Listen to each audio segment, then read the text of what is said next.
Hey everybody, Mike Rossi. Welcome back to my YouTube channel. Later on today, I will once again be a guest on Geopolitics, a page run by my friend and colleague Pyotr Kurzin, where we will discuss the collapse of the government of Bashar al-Assad in Syria and the capture of the state by a number of rebel forces. The Syrian government fell to an uprising in as many hours as the Ba'ath Party had ruled the country in years. I think the one thing that has taken most people by surprise is how fast the government forces this time around simply capitulated to rebel groups, and how many cities effectively surrendered to these rebel groups, primarily the one led by Hayat Tahrir al-Sham, an organization run by former al-Qaeda member Abu Muhammad al-Jolani. You might have heard of him a couple of days ago. He somehow curiously gave an interview to CNN saying that he's now somehow a reformed jihadist. I'll take that with a grain of salt. We'll see what happens in the next coming days.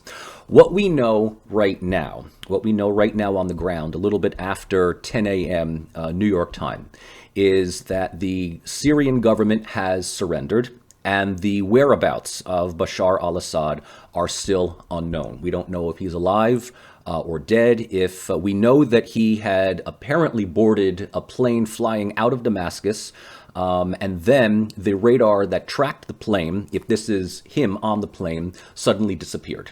So we don't know whether the plane was shot down or whether the radio was just simply cut. But suffice to say, we still don't know the fate of Bashar al-Assad. We also know that since the capture of Damascus, the strategic Syrian Kurdish city of Manbij has now been captured also by Hayat Tahrir al-Sham.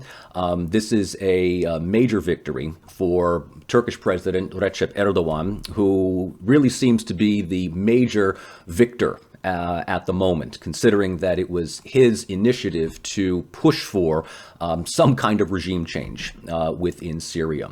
Also, we know that Benjamin Netanyahu, Prime Minister of Israel, has effectively suspended the 1974 agreement with the former government in Damascus, which called for a ceasefire over the Golan Heights.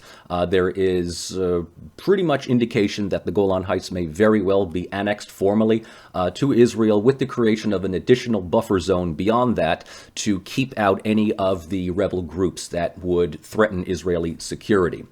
We also know that Russia still maintains its military bases in Tartus and Latakia. We don't know whether or not the bases will continue. Under the new government, Russia has been rather quiet since the uprising has taken place, as well as Iran, which seems to have washed its hands of the Assad government and has now officially said that the fate of Syria is in the hands of its own people and that Iran is not taking any responsibility. Also, the United States will still maintain a military presence in eastern Syria, and if reports are to be believed, this is primarily to secure a number of oil fields that has been under U.S. control since the end of the Syrian civil war more than 10 years ago. So a lot is happening right now. What we don't know is what the fate of a post-Assad Syrian state will be.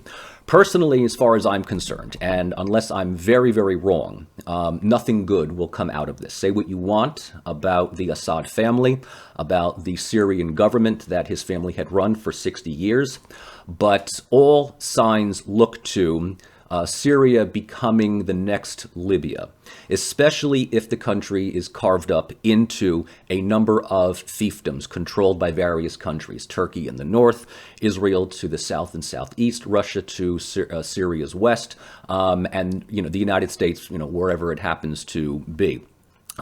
So wait and see. I will give the link to my talk with Pyotr as soon as it becomes available. But this is just coming in right off the press right now, and I'm sure that this will be a major topic to discuss in the coming days.